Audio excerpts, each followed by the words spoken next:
Assalamualaikum warahmatullahi wabarakatuh. Innal hamdalillah nahmaduhu wa nasta'inuhu wa nastaghfiruh wa na'udzu billahi min syururi anfusina wa min sayyiati a'malina. Man yahdihillahu fala mudhillalah wa man yudlil fala hadiyalah. Asyhadu an la ilaha illallah wahdahu la syarikalah wa asyhadu anna Muhammadan abduhu wa rasuluh. Ya ayyuhalladzina amanu taqullaha haqqa tuqatih wa la tamutunna illa wa antum muslimun. Ya ayyuhan nasu taqu rabbakumul ladzi khalaqakum min nafsin wahidah wa khalaqa minha zawjaha wa batha minhuma rijalan katsiran wa nisaa'a wattaqullaha alladzi tasaaluna bihi wal arham innallaha kana 'alaikum raqibah. Ya ayyuhalladzina amanu taqullaha wa qulu qawlan sadida yuslih lakum a'malakum wa yaghfir lakum dhunubakum wa man yuti'illaha wa rasulahu faqad faza fawzan 'azima. Amma ba'd, fa inna asaqal hadits kitabullah wa khairal hadi hadyu Muhammadin sallallahu alaihi wasallam wa syarrul umuri muhdatsatuha wa kullu muhdatsatin bid'ah wa kullu bid'atin dhalalah wa kullu dhalalatin finnar.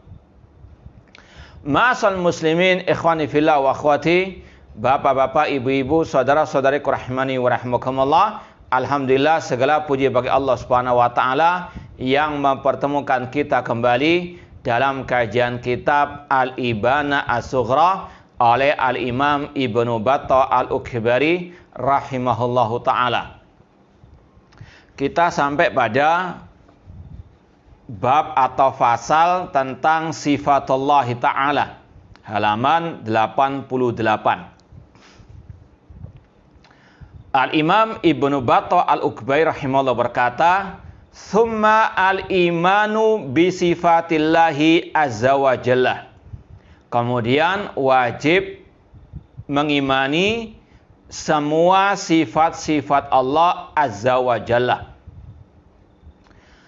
Bi anna Allah tabaraka wa ta'ala hayyun natiqun, bahwasanya Allah tabaraka wa ta'ala dialah yang maha hidup dan juga berbicara, sami'un basirun, maha mendengar lagi maha melihat, ya'lamu sirra wa akhfa, dia mengetahui apa yang dirahasiakan dan yang disembunyikan, wa ma fil ardi was sama'i, dan apa yang ada di bumi dan di langit, wa ma dhahara wa ma tahta thara, dan dia mengetahui apa yang nampak ataupun yang tersembunyi di bawah kerak bumi, wa annahu hakimun alim, dan bahwasanya Allah maha bijaksana lagi maha mengetahui, azizun qadirun, maha perkasa lagi maha kuasa, wadudun raufur rahim, maha penyayang, maha pengasih,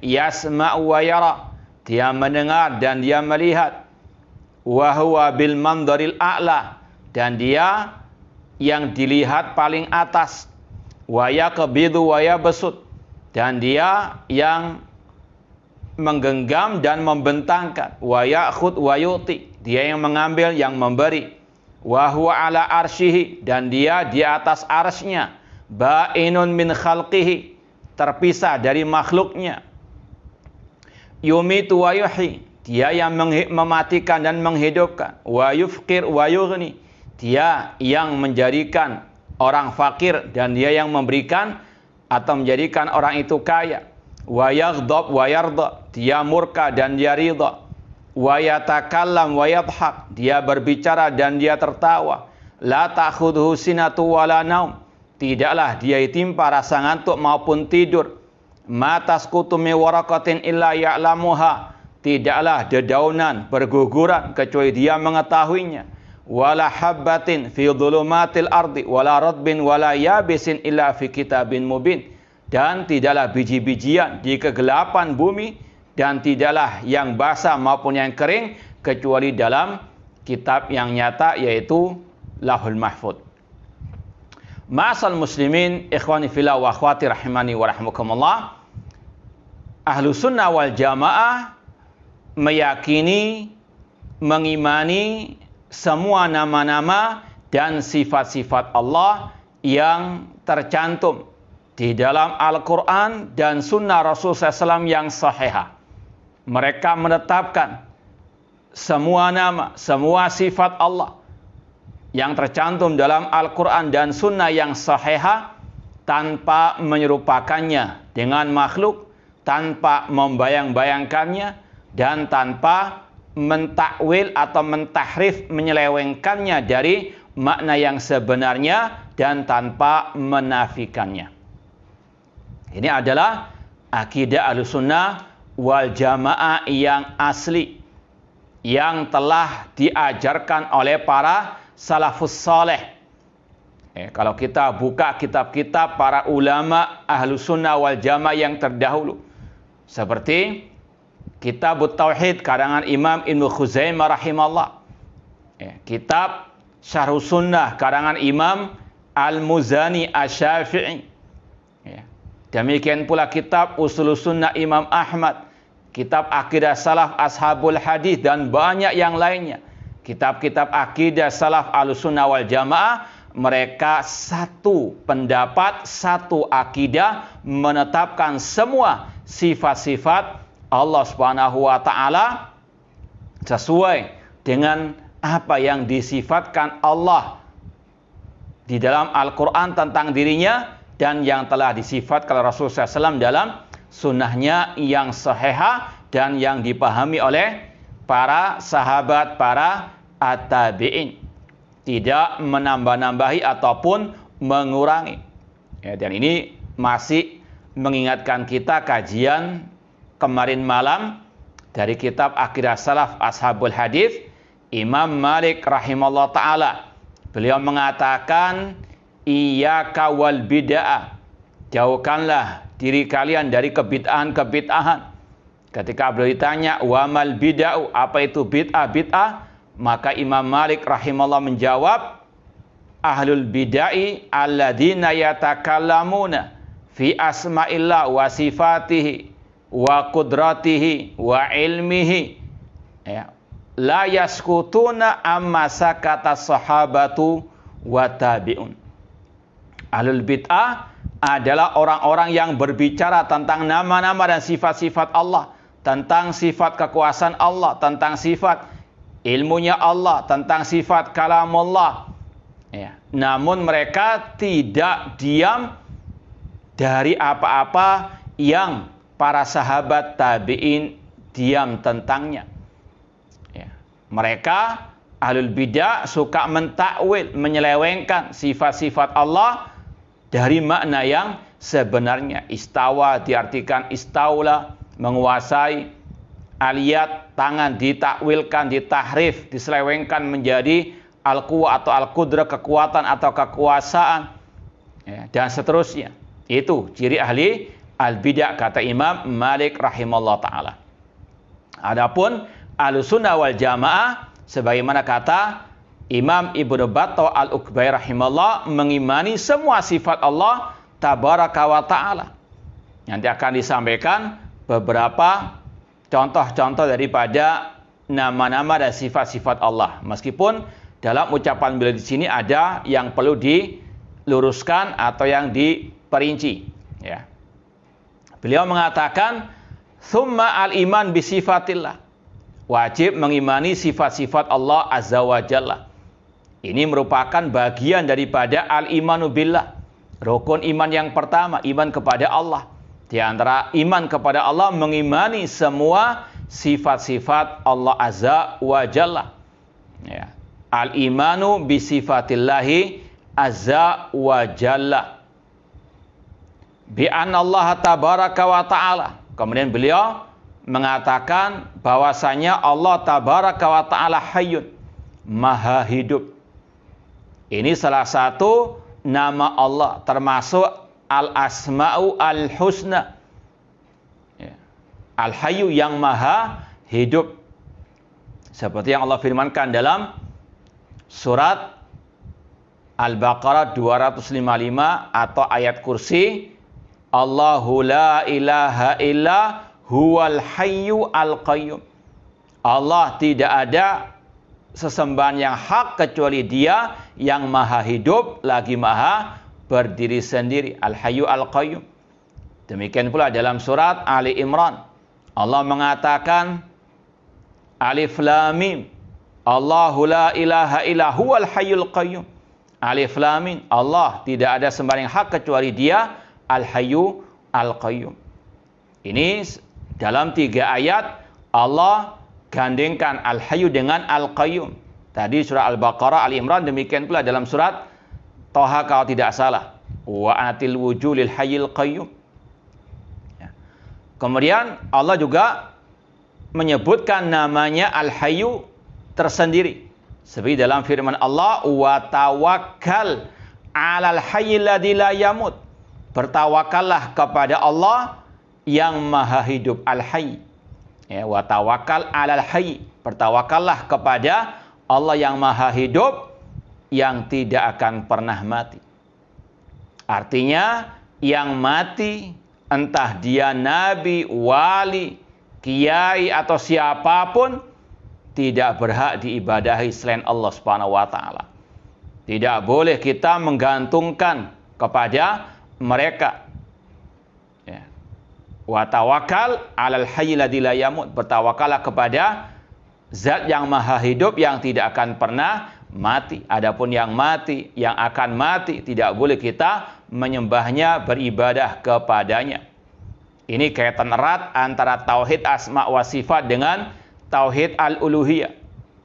Kata para ulama, tauhid rububiyah, tauhid uluhiyah ini melazimkan untuk mentauhidkan Allah dalam masalah al-uluhiyah. Ya. Tauhid rububiyah, asma wa sifat mengharuskan seseorang untuk mentauhidkan Allah dalam uluhiyah. Dalam artian, ketika seseorang mengimani Allah Al-Khaliq yang menciptakan, Ar-Razik yang memberikan rezeki, yang mengatur alam semesta, Allah yang memiliki nama-nama yang paling indah, paling baik, memiliki sifat-sifat yang paling mulia, kewajibannya menyembahnya kepada Allah Subhanahu wa taala. Ya. Sekali lagi, ini kaitan erat antara tauhid rububiyah, asma wa sifat dengan tauhid al-uluhiyah. Tauhidur rububiyah wa tauhidul asma wa sifat yastalzimani tauhidal uluhiyah. Tauhid rububiyah, tauhid asma wa sifat melazimkan, mengharuskan untuk seseorang mentauhidkan Allah dalam uluhiyah, menyembahnya kepada Allah yang al-hayyu al-qayyum. Ya. Bi anna Allah tabaraka wa ta'ala hayyun natiqun. Di sini ada yang perlu diluruskan, ya. Bahwasanya natiqun bukan termasuk al-asmaul husna.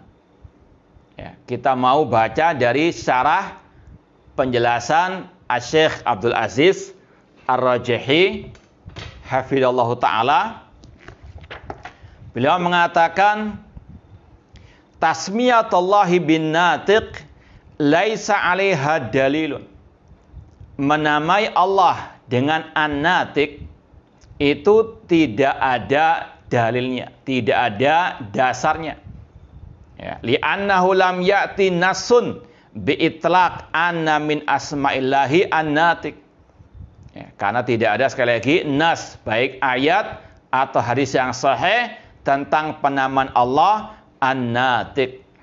Ya, maka tidak boleh kita menamai Allah dengan an-natiq. Ini sekali lagi adalah kaidah Ahlus Sunnah wal Jamaah tentang nama-nama dan sifat-sifat Allah Subhanahu wa taala. Ahlus Sunnah wal Jamaah meyakini bahwasanya nama-nama Allah, sifat-sifat Allah itu tauqifiyah. Dalam arti wajib berhenti kalau ada nas, wajib kita menetapkan yang ada dalilnya di dalam Al-Quran dan Sunnah Rasulullah SAW.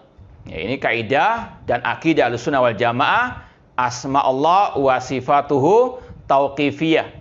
Nama-nama Allah, sifat-sifat Allah itu harus berdasarkan dalil Al-Quran dan Sunnah yang sahihah. Dan ini yang diucapkan oleh Imam Ahmad rahimahullah ta'ala, la yusafullah illa bima wasafa bihi nafsahu au bima wasafa bihi Rasul sallallahu alaihi wasallam la natajawazul Quran wa sunnah. Allah tidak boleh disifati kecuali dengan apa yang Allah sifatkan dirinya dengannya, atau yang disifatkan oleh Rasulnya sallallahu alaihi wasallam, la natajawazul Quran wa sunnah. Kita tidak boleh melampaui Al-Quran dan Sunnah Rasul sallallahu alaihi wasallam. Yang ada dalil tentang penetapan nama dan sifat Allah kita tetapkan. Yang tidak ada, kita tidak boleh mengarang-arang nama-nama dan sifat-sifat Allah Subhanahu wa ta'ala. Ya. Meskipun ada pembahasan lain dari para ulama, yaitu yang diistilahkan dengan babul khabar ausa min babil asma. Ya, bab tentang mengkabarkan tentang Allah Subhanahu wa ta'ala, maka itu lebih luas daripada bab tentang nama-nama Allah. Artinya, contoh di sini, Allah dikatakan maujud, Allah itu ada. Ya, tidak ada nama Allah al-maujud. Tidak ada dalil Al-Quran dan Sunnah yang menamai Allah dengan al-maujud. Namun ini sesuatu yang tidak tercela. Ya, dan ini sesuatu yang memang waqi', ya, dalam artian harus kita menetapkan Allah itu maujud.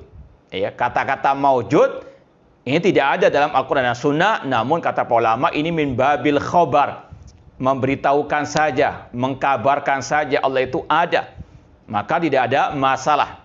Ya. Demikian pula mengatakan Allah al-qaim binafsihi. Ketika para ulama menerjemahkan apa arti al-qayyum, yaitu al-qaim binafsihi, yang berdiri sendiri. Sekedar mengkabarkan, bukan dalam rangka menetapkan sebagai nama, tidak ada masalah. Ya. Wallahu alam, seperti An-Natik tadi, mungkin Imam Ibnu Battah Al-Ghair rahimahullah ta'ala menjadikannya min babil khabar, mengkabarkan, bukan min babi al-asma, wallahu alam. Ya, namun intinya sekedar mengkabarkan Allah itu as-sani, yang membuat. Ya. Meskipun yang lebih utama memakai nama Allah yang ada dalam Al-Quran dan Sunnah, Allah al-Khaliq, ya. Tapi sekedar mengabarkan Allah as-sani al-ja'il, ya, tidak ada masalah kata para ulama selama itu maknanya tidak tercelah atau maknanya itu baik, untuk sekedar mengkabarkan saja, bukan menetapkannya sebagai al-asmaul husna. Ya, seperti juga al-qadim. Kalau untuk min babi al-asma, ini tidak ada dalilnya Allah al-qadim. Ya. Sekali lagi, para ulama mengatakan babul khabar ausa min babi al-asma. Wallahu ta'ala alam. Ya, intinya sekali lagi, Allah hayyun, ini dalilnya ada, sedangkan natiqun ini tidak ada dalilnya tentang natik sebagai al-asmaul husna, seperti juga al-qadim. Ya. Jadi sekali lagi, kalau untuk min babil khabar, ya, itu tidak masalah kata para ulama, seperti Allah al-qail al-mutakallim, ya, min babi al-khabar. Namun min babil asma ini tidak diperbolehkan. Wallahu taala alam. Bi anna Allah tabaraka wa taala hayyun natiqun. Ya. Sami'un basir, Allah maha mendengar lagi maha melihat. Ini jelas termasuk al-asmaul husna, seperti yang Allah firmankan dalam surat Asy-Syura ayat ke-11, laisa kamitsli syai'un wa huwas sami'ul basir. Tidak ada sesuatu yang serupa dengan Allah, dan Dia maha mendengar lagi maha melihat. Dan Ahlussunnah wal Jamaah mengatakan setiap nama Allah pasti mengandung sifat Allah. Seperti tadi, Allah punya nama Al-Hayyu. Itu nama Ismullah. Itu salah satu nama Allah. Al-Hayyu. Al-Hayyu yatadamman sifat al-haya. Al-haya al-kamilah. Allah namanya Al-Hayyu mengandung sifat al-hayatu, kehidupan. Dan kehidupan Allah, kehidupan yang sempurna. Namun kehidupan Allah tidak sama dengan kehidupan makhluk. Dan ini berlaku untuk semua sifat Allah. Meskipun kata-katanya sama dengan makhluk. Makhluk punya kehidupan. Allah punya kehidupan. Namun berbeda hakikat kehidupan Allah dengan kehidupan makhluk. Allah punya kehidupan yang sempurna. Sedangkan makhluk kehidupannya banyak kekurangannya. Allah kehidupannya tidak didahului oleh ketidakadaan dan tidak akan diiringi oleh kematian. Allah azaliyun wa abadiyun, kehidupannya azaliyah wa abadiyah. Sedangkan makhluk dulunya tidak ada, manusia dulunya tidak ada. Hal ata 'alal insani hinun minad dahri lam yakun syai'an madhkura. Apakah telah datang kepada manusia suatu masa yang dia dulunya tidak ada, lam yakun madhkura. Kemudian setelah dia diciptakan, hidup, kemudian dia akan mati. Kullu nafsin dha'iqatul maut. Itu kehidupan manusia. Demikian pula semua sifat Allah demikian. Dengan sifat makhluk, kata-katanya mungkin sama, namun hakikatnya berbeda. Makanya sungguh sesat mereka-mereka yang menolak ataupun mentakwil sifat-sifat Allah dengan alasan kalau kita menetapkan sifat Allah, maka nanti akan menyerupai sifat makhluk. Kita katakan itu orang-orang yang gagal paham. Dan mereka pun mencela-menceli dalam hal ini.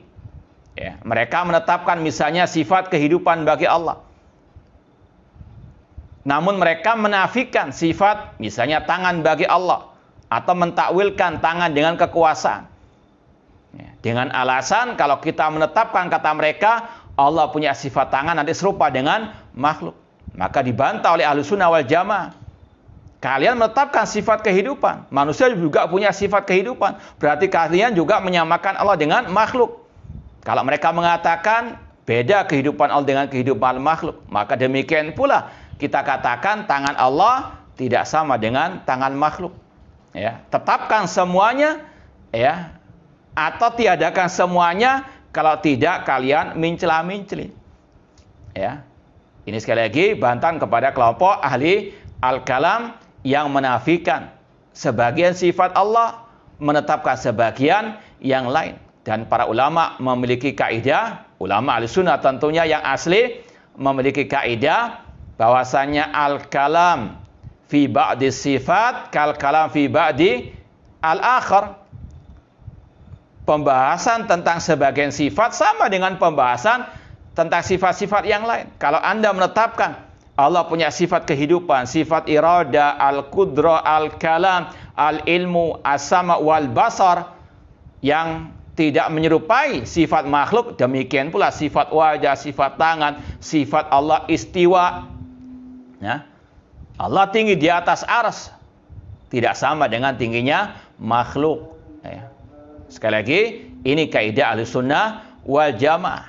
Namun ahlul kalam demikian mencela-menceli, menetapkan sebagian sifat, mentakwil, menafikan sebagian yang lainnya. Bahkan kalau kita perhatikan mereka ketika mentakwil sifat istiwa, mereka mengatakan arti istiwa itu menguasai. Mereka lari dari menetapkan sifat istiwa artinya tinggi di atas arsy karena takut menyerupakan Allah dengan makhluk. Tapi mereka mentakwil dengan kata-kata menguasai. Istawa itu seperti Pak Lurah menguasai. Dalam artian di situ istawa bukan artinya Allah tinggi, namun menguasai, berkuasa. Kalau kita bantah berarti Anda menyerupakan Allah dengan Pak Lurah tadi, menguasai. Naudzubillah min dzalik. Ini sekali lagi mencela-mencelinya ahli al-bidah. Ahlussunnah konsisten. Dan itulah sekali lagi ciri khas Ahlussunnah wal Jamaah, tidak pelin-pelan, tidak mencela-menceli. Ya, sebagaimana kata Syekhul Islam Ibnu Taimiyah rahimahullah, wa bil jumlah fasabatu wal istiqraru inda Ahlussunnah wal Jamaah adaf ma inda ahlil kalam. Ya. Kesimpulannya kata beliau, konsistennya Ahlussunnah wal Jamaah dan kekokohan mereka, keistiqomahan mereka itu berlipat-lipat ganda dibandingkan kelompok ahlul kalam yang suka mencela-menceli. Naudzubillahi min dzalik. Ahlussunnah menetapkan semua nama Allah, semua sifat Allah yang tercantum dalam Al-Quran dan Sunnah yang sahihah, tanpa menyerupakannya dengan makhluk, tanpa membayang-bayangkannya, tanpa mentakwil, mentahrif, menyelewengkan dari makna yang sebenarnya, dan tanpa menafikannya. Allah hayyun natikun sami'un basir. Allah maha mendengar lagi maha melihat. Nama Allah Sami, sifatnya as-sama. Ya. Demikian pula kata-katanya sama, manusia itu juga Sami. Ya. Manusia juga basir, melihat dan mendengar, namun beda hakikat pendengaran dan penglihatan Allah. Pendengaran Allah tidak terbatas dengan istilahnya jauhnya manusia. Ya. Allah mendengar segala-galanya.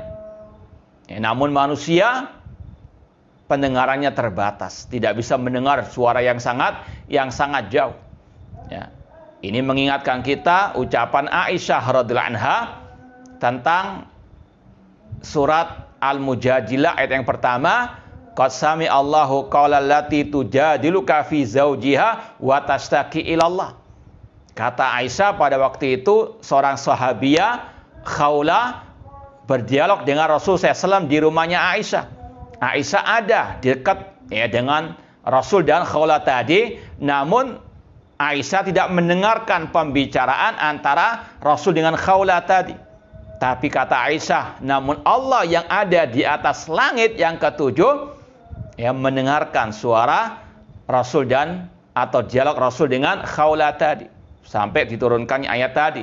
Qad sami Allah. Allah sungguh telah mendengarkan ucapan perempuan yang berdialog dengan wahai Rasul sallallahu alaihi wasallam. Ini pendengaran Allah tidak sama dengan pendengaran makhluk. Ya, meskipun sama kata-katanya as-sama was-sama, namun hakikatnya berbeda. Demikian pula Allah basir, maha melihat, namun tidak sama dengan penglihatan makhluk. Dan ini yang diucapkan oleh Imam Abu Hanifah rahimahullah. Wa kullu sifatihi khilafu sifatil makhlukin. Semua sifat Allah berbeda dengan sifat makhluk. Ya'lamu laka ilmina. Dia maha mengetahui, tidak sama dengan ilmu kita, pengetahuan kita. Wa yara laka ru'yatina. Dia melihat namun tidak sama dengan penglihatan kita. Yakdir laka kudratinya. Dia maha kuasa, tidak sama dengan kekuasaan kita. Demikian seterusnya semua sifat-sifat Allah Subhanahu wa taala. Sekedar menetapkan apa yang Allah tetapkan tentang nama-nama dan sifatnya, dan yang ditetapkan Rasulullah SAW tidak melazimkan at-tashbih. Ya, sebagaimana kata gurunya Imam Bukhari, Nu'aim bin Hammad rahimahullah. Beliau mengatakan, man syabbahallaha bi syai'in min khalqihi faqad kafara. Barang siapa yang menyerupakan sifat Allah dengan makhluk, maka dia kafir. Wa man angkara atau jahada ma wasafallahu bi nafsihi faqad kafara. Dan barang siapa mengingkari, mendustakan apa yang Allah tetapkan bagi dirinya, maka dia kafir. Wa laisa fi ma wasafallahu bi rasuluhu tashbihun. Dan tidaklah menetapkan apa yang disifatkan oleh Allah bagi dirinya dan yang disifatkan Rasulullah SAW itu tashbih. Ya. Kata Ishaq bin Rahawi rahimahullah, at-tashbih an yakula rajul yadullah kayadi au mislu yadi.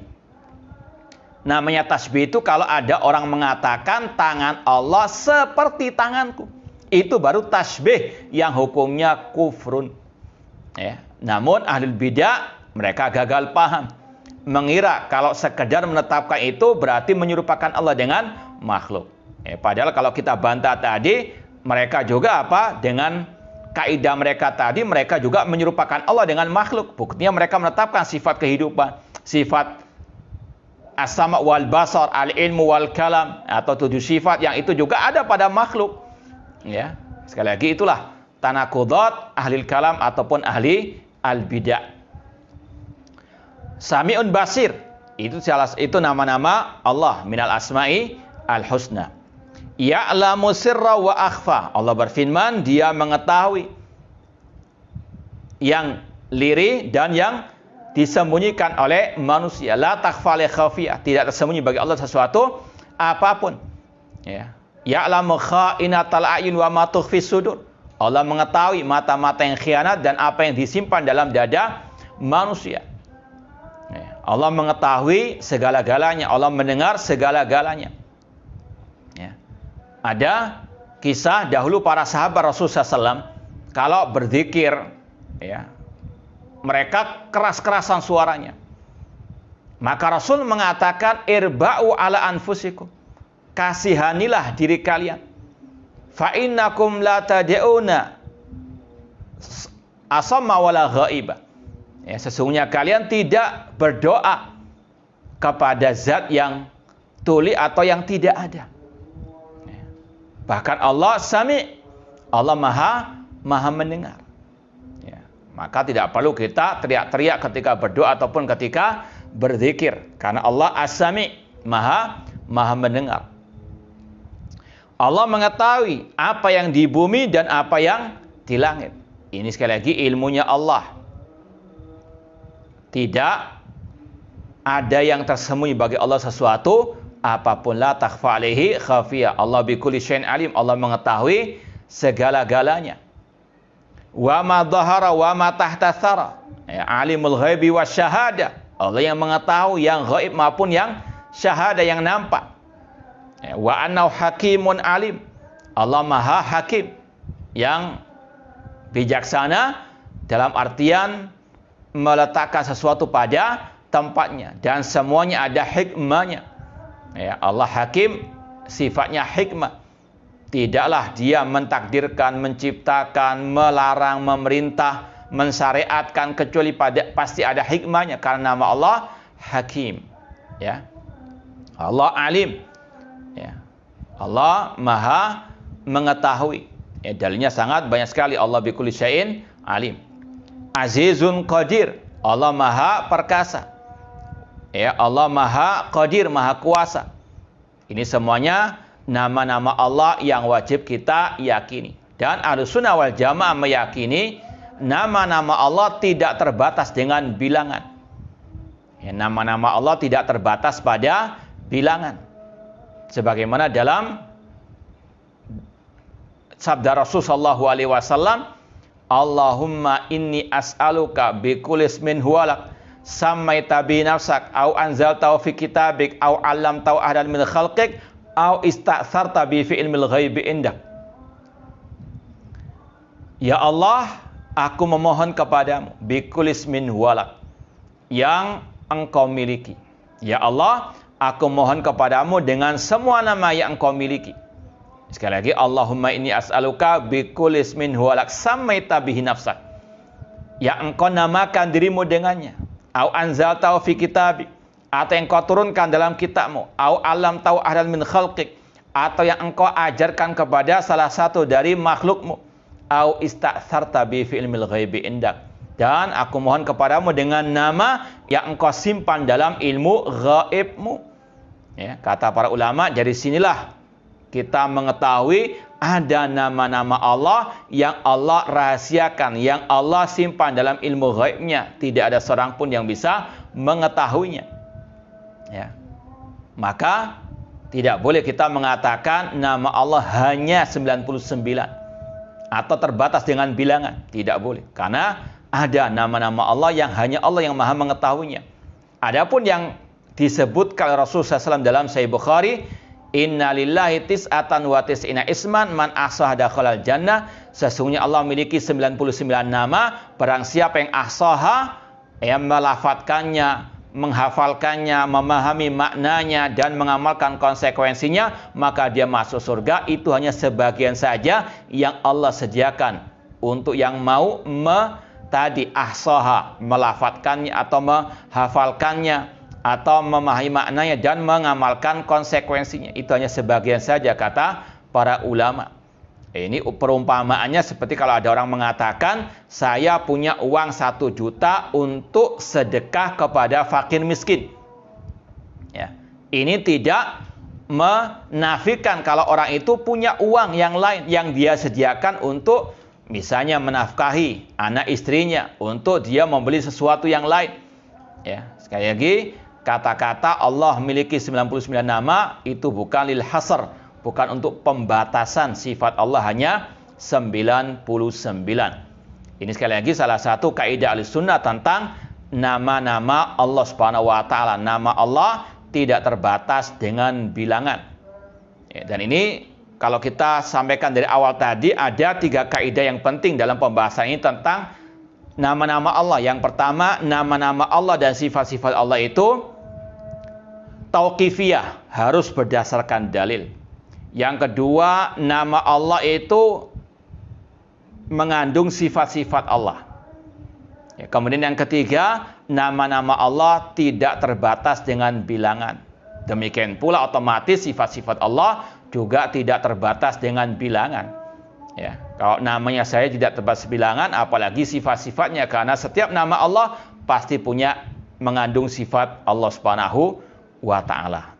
Meskipun tidak sebaliknya, tidak semua sifat mengandung nama Allah Subhanahu wa taala. Ya, sebagaimana tadi Allah itu kita yakini berbicara, ya, wa kallamallahu Musa taklima. Namun tidak ada nama Allah al-mutakallim misalnya. Ya. Allah disifati dengan wa makaru wa makarallah. Ya, namun tidak disebut nama Allah al-makir dan seterusnya. Ini sekali lagi kaidah Ahlussunnah wal Jamaah tentang nama-nama dan sifat-sifat Allah Subhanahu wa taala. Masih banyak lagi kaidah-kaidah yang lain yang mungkin bisa dipelajari dalam kitab Al-Qawaidul Muslah karangan Asy-Syaikh Muhammad bin Shalih Al-Utsaimin rahimallahu taala dan juga yang lainnya. Allah wadudun raufur rahim. Ya. Wa huwal ghafurur wadud. Ini semuanya berdasarkan ayat-ayat Al-Qur'anul Karim. Ya, dan juga kalau mau lihat 99 nama Allah berdasarkan dalil-dalilnya bisa dilihat tadi dalam kitab Al-Qawaidul Muslah. Ya, karena ada sebagian orang menyusun 99 nama, namun ada sebagiannya tidak ada dalilnya. Seperti nama Allah Ar-Rasyid, itu tidak ada dalilnya.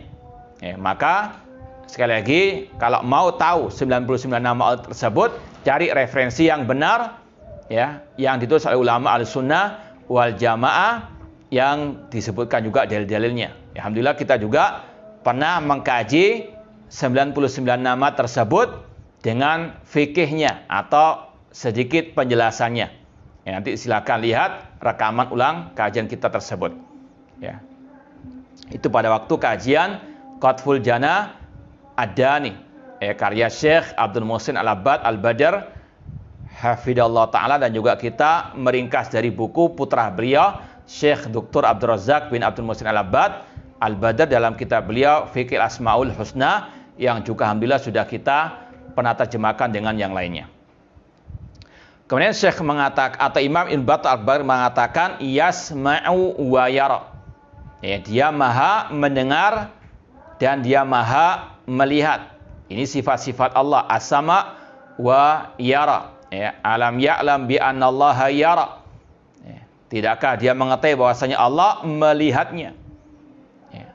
Kalau kita memahami nama-nama dan sifat-sifat Allah seperti ini, maka akan ada dalam hati kita rasa pengagungan kepada Allah Subhanahu wa taala, sehingga kita berhati-hati dalam berkata-kata, berucap. Ya, apalagi dalam urusan agama, tidak boleh kita asbun, karena Allah maha mendengar ucapan kita dan semua akan ada pertanggungjawaban di hari kiamat. wala takfu ma laysa laka bi'ilmun inna sam'a wal basara wal fuada kullu ulaika kana anhu mas'ula. Jangan engkau mengikuti apa yang tidak engkau miliki pengetahuan tentangnya. Sesungguhnya pendengaran, penglihatan dan hati akan ada pertanggungjawaban di sisi Allah Subhanahu wa taala. Ya. Demikian pula kalau kita memahami Allah Al-Alim, Allah Maha mengetahui, maka harus kita betul-betul merasa diawasi oleh Allah Subhanahu wa taala. Makanya dulu ulama salaf mereka atau salah satu dari mereka mengatakan berwasiat silakan berbuat maksiat namun di tempat yang tidak dilihat oleh Allah Subhanahu wa taala. Ini salah satu buah kita mempelajari tauhid asma wa sifat. Nah. Kemudian wahwa bil mandoril a'la, dan dia yang terlihat paling di atas. Ini kata-kata juga yang perlu diluruskan di sini. Ya, sebagaimana kata Syekh Abdul Aziz Ar-Rajihi hafidhallahu taala, beliau mengatakan wa hadzal wasfu laysa alai dalil. Ya, kata-kata dan dia yang terlihat paling atas, wa huwa fil mandoril a'la.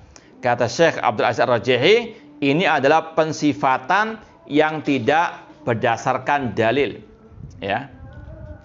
Kemudian kata beliau, walau qala al-muallif rahimallah badalan min wa huwa bil mandril a'la wa huwa fis sama au fawqas samawatil ula au alal asyistawa lakana ahsan. Ya, seandainya penulis yaitu Imam Ibnu Battah Al-Ghubari rahimahullah mengganti ungkapan tadi dengan kata-kata dan dia ada di atas langit, ya, atau di atas arsy dia istawa, maka itu lebih baik. Ya, para ulama salaf mereka menganjurkan, memerintahkan, mewasiatkan agar dalam pembahasan terutama tauhid asma wa sifat untuk kita memakai lafaz-lafaz yang ada nasnya. Ya, sekali lagi, adapun ucapan beliau Allah bil mandril a'la yang terlihat paling atas, ini selayaknya diganti dengan kata-kata wa huwa fis sama, Allah ada di atas langit.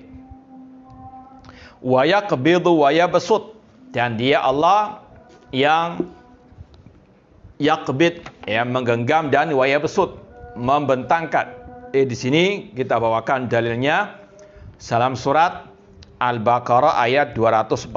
Allah berfirman, wallahu yaqbidu wa yabsutu wa ilaihi turja'un. Allah yang menggenggam dan yang membentangkan, dan kepadanya lah kalian akan dikembalikan. Demikian pula sifat wa ya'khud wa yu'ti. Ya, dalilnya dalam surat ini surat At-Taubah kalau tidak salah. Alam ya'lamu annallaha huwa yaqbalu taubata an ibadihi wa ya'khudus sadaqat. Tidakkah mereka mengetahui bahwasanya Allah yang menerima taubat dari hamba-hambanya dan dia yang mengambil sedekah, sedekah wa ya'khud. Demikian pula dalil yu'ti wala saufa yu'ti rabbuka fatarda, surat Ad-Duha. Ya. Dan Allah yang memberikan kepadamu, ya, wala saufa yu'ti, memberi. Ya, sekali lagi, ini sifat-sifat Allah yang berdasarkan ayat-ayat tadi. Insyaallah akan kita lanjutkan badal adzan. Wallahu taala alam. Ya, kita langsung lanjutkan dengan soal jawab. Insyaallah materi tadi kita akan lanjutkan pada pertemuan yang akan datang insyaallah taala. Ada pertanyaan yang berkaitan dengan masalah bermajlis dengan al-bidah. Ya, kita rangkum, ada pertanyaan yang agak panjang, ya. Secara asal haram bermajlis dengan alil bidah. Dalilnya ayat, hadis, ucapan para salafus saleh. Di antaranya firman Allah, wa qad nazzala 'alaikum fil kitabi an idza sami'tum ayatillah yukfaru biha aw istahza'u biha fala taq'udu ma'ahum. Dan telah diturunkan atas kalian di dalam Al-Quran, apabila ayat-ayat Allah dikufuri, diperolok, jangan duduk bermajlis dengan mereka. Larangan bermajlis dengan alil bidah, kata para ulama. Demikian pula Rasul mengatakan, man sami ahadukum bid-dajjal falyan'a anhu, Barang siapa yang mendengar tentang keluarnya Dajjal, maka menjauh darinya. Dan kata Imam Ibnu Battah Al-Ukbari dalam kitab beliau Al-Ibana Al-Kubra, al-bid'ah lebih berbahaya fitnahnya daripada Dajjal. Ya, maka kewajiban seorang muslimah menjauh dari majelisnya ahli al-bid'ah. Kemudian ucapan para sahabat Rasulullah SAW, di antaranya Abdullah bin Abbas radhiyallahu anhuma, beliau mengatakan, la tujalisu ahlal ahwa fa inna mujalasatahum mumridatun lil qulub. Ya, jangan kalian duduk bermajlis dengan ahli ahwa, ahli bidah, karena duduk bersama mereka itu membuat sakit hati. Ya. Demikian pula ucapan-ucapan yang lain banyak sekali. Dan yang dimaksud dengan majelis itu adalah majelis ilmunya mereka dan majelis, ya, keagamaan, acara-acara keagamaan mereka. Ya, bukan dalam artian seperti yang disalahpahami atau mereka orang-orang yang gagal paham. Masa kita nggak boleh duduk bermajlis dengan al-bidah, sedangkan kita kalau di pesawat, ya, satu pesawat dengan mereka, di bis dan sebagainya. Ini orang gagal paham. Bukan itu maksud la tujalisu ala al-bidah. Itu yang dimaksud dengan majelis ilmu dan juga majelis urusan keagamaan tadi. Ya, ritual-ritual keagamaan mereka. Ya, wallahu ta'ala alam. Adapun yang dimaksud, pertanyaan yang berikutnya, yang dimaksud dengan penduduk langit yang para penuntut ilmu akan mendapatkan doa mereka, yaitu para malaikat-malaikat Allah Subhanahu wa taala. Ya. Bolehkah seorang yang sholat di rumah dikarenakan positif COVID-19 menjamak sholatnya? Sudah sering kita sampaikan, jamak sholat itu boleh ketika orang itu mukim, bukan musafir. Kalau qashar itu baru identik dengan safar. Ya, jamak boleh kalau orang itu mukim karena sakit dan seterusnya. Ya, kalau ada hajah, ada kebutuhan, silahkan dia menjamaknya. Ya, ataupun ya sebagaimana kata Ibnu Abbas radhiyallahu anhuma, Rasul pernah menjamak salat maghrib dan isya tanpa rasa ketakutan, ada hujan dan sebagainya. Untuk apa? Meringankan manusia. Ya, wallahu ta'ala, ini yang bisa kita jawab dari pertanyaan yang sudah ada. Wallahu ta'ala, aqulu qouli hadza wa akhiru da'wana anil hamdulillahirabbil alamin. Wassalamualaikum warahmatullahi wabarakatuh.